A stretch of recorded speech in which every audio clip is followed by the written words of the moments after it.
1 करोड़ के करीब आबादी का जो शहर है उसे फौरी तौर पे खाली करने का ट्रंप ने कह दिया है। इसके अलावा वो ये भी कह चुका है कि वो जब चाहें आयतुल्ला खामनाई को कत्ल कर सकते हैं। यानी एक लिहाज से धमकी है कि पूरे शहर को कारपेट बॉम्बिंग करके फ्लैट कर दिया जाएगा, जिस तरह गाजा के साथ किया गया है। और इस वक्त जब इस खित्ते में अमेरिका चला आ रहा है और इसराइल हमले कर रहा है तो इंडियंस को बड़ा कॉन्फिडेंस मिल रहा है। ऐसे मौके पर जब अमेरिका ईरान को सफाई हस्ती से मिटाने की धमकियां लगा रहा है, तब फील्ड मार्शल अमेरिका के 5 रोजा दौरे पर है।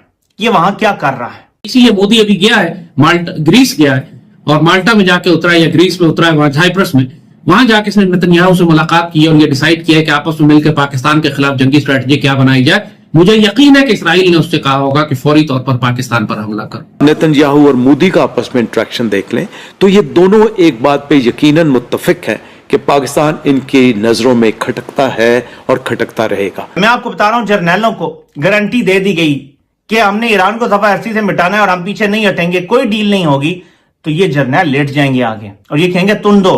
तेहरान इस वक्त खंडर बन रहा है, सना इस वक्त खंडर बन रहा है, यमन का कैपिटल। और अब आने वाली जंग में भारत और पाकिस्तान के जो कैपिटल्स हैं इनको भी बहुत जोर की चोटें आएंगी, इस्लामाबाद को भी और दिल्ली। लेकिन पाकिस्तानी कौम मोहतात रहे कि किसी भी वक्त मशरक की जानिब से भारत हमारे ऊपर हमलावर हो सकता है। ये जंग खत्म नहीं हुई है, सिर्फ छोटा सा टेम्परेरी पॉज है, किसी भी वक्त वो आ जाएगी। और इस वक्त जब इस खित्ते में अमेरिका चला आ रहा है और इसराइल हमले कर रहा है तो इंडियंस को बड़ा कॉन्फिडेंस मिल रहा है और पाकिस्तान को रोकने के लिए भी, क्योंकि इसराइल ये नहीं चाहता कि पाकिस्तान ईरान की हिमायत में इसराइल को जर्ब लगाए। अभी तक हमने किया नहीं है, जैसे हम कह रहे हैं, हमें करना चाहिए। तो इसको रोकने का क्या तरीका है कि पाकिस्तान ईरान की हिमायत में जर्ब ना लगाए? उसका तरीका सिंपल है कि पाकिस्तान पर हमला करवाओ इंडिया से। लिहाजा ये और भी खतरनाक हो गई है एनवायरमेंट के इंडियंस, जो कि वैसे ही पालतू कुत्ते हैं यहूदियों के, वो किसी भी वक्त इसराइल पर प्रेशर कम करने के लिए पाकिस्तान पर हमला कर सकते हैं। खतरा अब मजीद कई गुना बढ़ गया है। अब इसराइल को जल्दी है, पहले इंडियंस अपना टाइम ले रहे थे, लेकिन अब इसराइल को जल्दी है। इसीलिए मोदी अभी गया है माल्टा, ग्रीस गया है और माल्टा में जाके उतरा है या ग्रीस में उतरा है, वहां साइप्रस में, वहां जाके इसने नेतन्याहू से मुलाकात की और ये डिसाइड किया है कि आपस में मिलकर पाकिस्तान के खिलाफ जंगी स्ट्रेटजी क्या बनाई जाए। मुझे यकीन है कि इसराइल ने उससे कहा होगा कि फौरी तौर पर पाकिस्तान पर हमला करो, क्योंकि इसराइल को अब इसराइल खौफजदा है कि पाकिस्तान अगर शामिल हो गया किसी तरह ईरान की मदद करने में, फिर इसराइल के लिए बचने की कोई पॉसिबिलिटी नहीं होगी। अमेरिकन एम्बेसी टेल अवीव में हिट हो चुकी है, जिसके कारण अमेरिका के पास अवसर है कि वो वॉर को ज्वाइन कर सकता है। और आपने जिस हिसाब से देखा है कि उनकी जो सेकेंड लेवल लीडरशिप है वो एक तरह से खत्म हो चुकी है और ईरान के जो न्यूक्लियर साइट्स है नतान्ज और फॉर्गलो, उसको एक तरह से कंप्लीटली खत्म कर चुके हैं। अब ईरान के पास बैलिस्टिक मिसाइल्स है, पर बैलिस्टिक मिसाइल कितने दिन तक तोड़ेगा? कहीं ना कहीं आप ये देखिए, इजराइल को बचाने के लिए आप ये देखिए, जॉर्डन उसको साथ में है, सऊदी अरेबिया साथ में है, फिर बाद में अमेरिकन एंड ब्रिटिश शिप्स जो उधर खड़े हैं वो उसको इंटरसेप्ट कर रहे हैं। तब सऊदी अरेबिया इंटरसेप्ट कर रहा है। इजराइल के अंदर 3-4 आयरन डोम सिस्टम्स है, आयरन डोम है, फिर बाद में डेविड स्लिंग है, एरो है, और एक तरह से इतने मल्टीपल सिस्टम्स है। चलो, ईरान ने एक तरह से आपको देखा है कि उनके 2-3 स्ट्रक्चर्स को उड़ा दिया है, पर ईरान को इतनी सारी प्रॉब्लम्स क्रिएट हो गई है उनके डोमेस्टिक में कि खमेनी खुद डर चुका है कि वहां पे रेजिम चेंज पे बात हो रही है। नमस्कार दोस्तों, स्वागत है आपका मेरे एक नए वीडियो में। दोस्तों, इजराइल और ईरान के बीच जो जंग चल रही है उसमें एक नए खिलाड़ी की एंट्री होने वाली है, वो है अमेरिका। और मीडिया में खबरें ये चल रही है, पाकिस्तान की मीडिया में खबरें ये चल रही है कि अमेरिका कहीं ईरान के ऊपर अगर हमला करता है, क्योंकि अमेरिका के जो बॉम्बर हैं वो ईरान के आसपास ही बेस पे मौजूद है। अगर अमेरिका ईरान के ऊपर हमला करता है तो ये सीधे सीधे बहुत बड़ी वार के रूप में कन्वर्ट हो जाएगी, क्योंकि अभी तक इजराइल और ईरान के बीच में अभी उस लेवल की वार नहीं पहुंची है। 2 देशों की लड़ाई चल रही है। अगर अमेरिका शामिल होता है तो ईरान की तरफ से भी और देश शामिल होंगे, और इस पूरी लड़ाई में पाकिस्तान का भी आना कन्फर्म है, क्योंकि पाकिस्तान ईरान के बॉर्डर को शेयर करता है और पाकिस्तान खुले तौर पे ईरान को सपोर्ट करने बोल भी चुका है। तो पाकिस्तान की जो मीडिया बहुत ज्यादा डर रही है, और उधर लाल टोपी बोल रहा है, आरोप लगा रहा है कि साइप्रस में प्रधानमंत्री मोदी जी गए हैं तो इनकी एक सीक्रेट मीटिंग इजराइल के जो प्रधानमंत्री हैं बेंजामिन नेतन्याहू उनके साथ हुई है, और भारत फुल सपोर्ट में इजराइल के, जो भी साजो सामान जरूरत पड़ेगी वो भारत देने के लिए तैयार है। तो ये जो लड़ाई है बहुत बीभत्स होने की उम्मीद है। पाकिस्तानी ऐसा बोल रहे हैं। लाल टोपी बहुत ज्यादा डर रहा है बहुत ज्यादा घबराया हुआ है। चलिए वीडियो देखते हैं और मैं मिलता हूँ वीडियो के अंत। सईदी रसूलुल्लाह की जंगी हिकमत अमली से ये बहुत वाज़ेह सबक हमें मिलता है कि जब हम ग़ज़वा हिंद की मुहिम की तरफ, जब हम मशरिक की जानिब देखेंगे,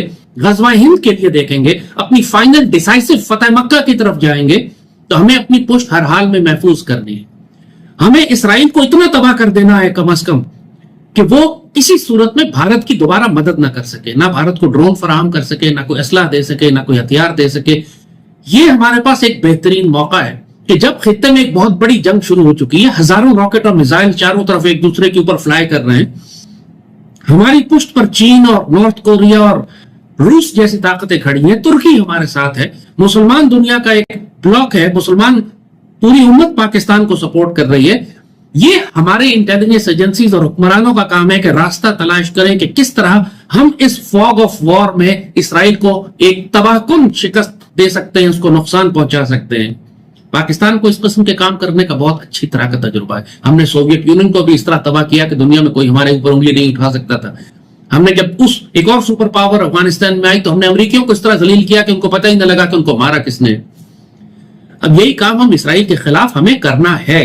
सिर्फ इसलिए नहीं करना कि अगर ईरान में इनकी हुकूमत चली जाती है आयतुल्लाह की और वहां पे शाह ऑफ ईरान आ जाता है तो वो तो खुद एक यहूदी का बच्चा है, उसकी तो सारा खानदान यहूदियों में शादीशुदा है, वो तो बिल्कुल अपने आप को यहूदी कहता है। वो आ गया तो फिर एक इसराइल हमारे मगरिब में कायम हो जाएगा। एक तो ये हमारे लिए खतरा है। दूसरा खतरा हमारे लिए कि जैसे कहा कि हमने भारत से जंग करनी है। अब हमारी जंग शुरू हो चुकी है, ग़ज़वा हिंद की पहली झड़प हो चुकी है, दूसरी झड़प किसी भी लम्हे होने वाली है। ऐसे में अब हम दोबारा इसराइल को यह मौका नहीं दे सकते कि वो एक सप्लाई लाइन और एयर ब्रिज कायम करे भारत के साथ, ताकि मुसलसल हजारों सैकड़ों की तादाद में ड्रोन हमारे ऊपर आते रहे, हम पर हमला करते रहे। ये वक्त है हमारे पास कि हम हर मुमकिन ताकत इस्तेमाल करें, चाहे तुर्की से बात करें, ईरान की मदद करें, रूस से मिलें, चीन से मिले, मिलकर करें, अकेले करें, जिस तरह मर्जी करें, लेकिन इसराइल को हम इस बुरी तरह से तबाह कर दें कि आइंदा आने वाले वक्तों में जब हम भारत के साथ मशगूल हों तो हमें इसराइल की फिक्र न करनी पड़े। ये मौका है, किया जा सकता है। और ये हमारा बड़ी जो नसीहत हमारी है, मुझे यकीन है कि इंशाल्लाह सिपा सलार और पाक फौज इस बात को सुनेगी, समझेगी, क्योंकि विंडो ऑफ अपॉर्चुनिटी छोटी है। अगर आयतुल्लाह खामनाई कत्ल हो गए, अगर अमेरिका इस जंग में शामिल हो गया, अगर पूरे ईरान पर उन्होंने इसी तरह कारपेट बॉम्बिंग शुरू कर दी जैसे बगदाद पर की थी, उन्होंने शॉक एंड ऑ जिसको कहते थे, ये आप अगर बगदाद की पुरानी वीडियो 2003 और 4 की निकाल के देखें तो पूरे बगदाद को इन्होंने फ्लैट कर दिया था, लिटरली शॉक एंड ऑ जिसे कहते हैं, मिलिट्री स्ट्रेटेजी इनकी थी, इतनी बमबारी उन्होंने की थी। और अगर इसी किस्म की बमबारी उन्होंने तेहरान पर शुरू कर दी तो फिर डेफिनेटली रजीम चेंज हो जाएगा वहां पे। या रजीम चेंज नहीं होता तो हेडलेस हो जाएंगे। हेडलेस का मतलब है कि वहां गैंग्स होंगे, एक तरफ से कुर्द दाखिल हो जाएंगे, एक तरफ से बलूचिस्तान लिबरेशन आर्मी वाले दाखिल हो जाएंगे, कोई कंट्रोल नहीं होगा उस मुल्क में, और फिर वहां दाइश को दाखिल कर देंगे, ये जिस तरह इन्होंने शाम में दाखिल किया था। और फिर पाकिस्तान के लिए एक बहुत बड़ा कैंसर हमारे मगरब में खड़ा हो जाएगा, जो अब किसी हद तक मैनेजेबल है। उस वक्त हमारे लिए ईरान वो शाम बन जाएगा जैसे तुर्की के लिए वो मुसीबत बन गया था शाम का वक्त। लिहाजा ये बहुत नाजुक वक्त है हमारे लिए। तो दोस्तों देखा आपने वीडियो, कैसे पाकिस्तान की जो मीडिया है, लाल टोपी है, ये हिलाली, ये लोग सब घबराए हुए हैं ईरान और इजराइल के बीच जब से लड़ाई चालू हुई है। क्योंकि सबसे बड़ा जो कारण है पाकिस्तान और ईरान की बॉर्डर शेयरिंग है, और पाकिस्तान की नजदीकी भी ईरान के साथ में है। क्योंकि पाकिस्तान दुनिया में अपने आप को मुसलमान का सबसे बड़ा लीडर मानता है कि 60 देशों में हमारे पास सिर्फ और सिर्फ न्यूक्लियर बॉम्ब है और किसी के पास अभी तक नहीं है। तो ये अपने आप को बहुत बड़ा मुसलमानों का हुक्मरान मानते हैं और पूरे ठेकेदार मानते हैं। तो अगर दुनिया के किसी भी कोने में मुसलमान के साथ कुछ भी गलत होता है, भले उसने कोई गलत काम किया हो, लेकिन ये उसके सपोर्ट में रहते हैं। ये इजराइल के खिलाफ में सिर्फ एक ही कारण से रहते हैं कि वो फलस्तीन में जो मुसलमान है उनके ऊपर बहुत ज्यादा जुल्म कर रहा है और बहुत मतलब निर्दोष लोगों की जान ले रहा है, इसलिए ये इजराइल के खिलाफ है। और ईरान और इजराइल की जब लड़ाई हो रही तो अब ये ईरान के साथ में है, इसलिए कि ईरान एक मुस्लिम देश है। और इनके जो प्रधानमंत्री हैं उन्होंने ये चीज बोली भी है कि हम ईरान के साथ में हैं। इजराइल ने अंतर्राष्ट्रीय कानून का उल्लंघन किया है, ईरान के अंदर घुस करके हमला नहीं करना चाहिए था। ये पाकिस्तान के प्रधानमंत्री ने बोला था, मतलब खुला समर्थन ईरान को किया है। अब ये लाल टोपी आरोप लगा रहा है हमारे प्रधानमंत्री इस समय 3 देशों के दौरे पे है, उसमें कनाडा भी शामिल है। G7 का जो समिट होनी है उसमें उनको जाना है, मतलब आज चले भी गए होंगे।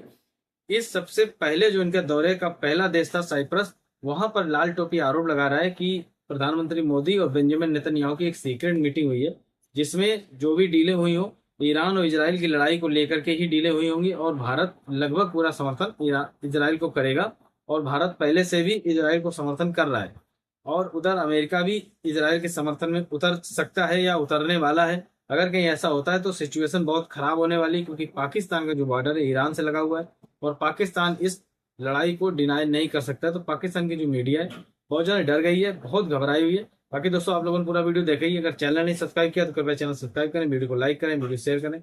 मिलते हैं नेक्स्ट वीडियो, तब तक के लिए जय हिंद, वंदे मातरम।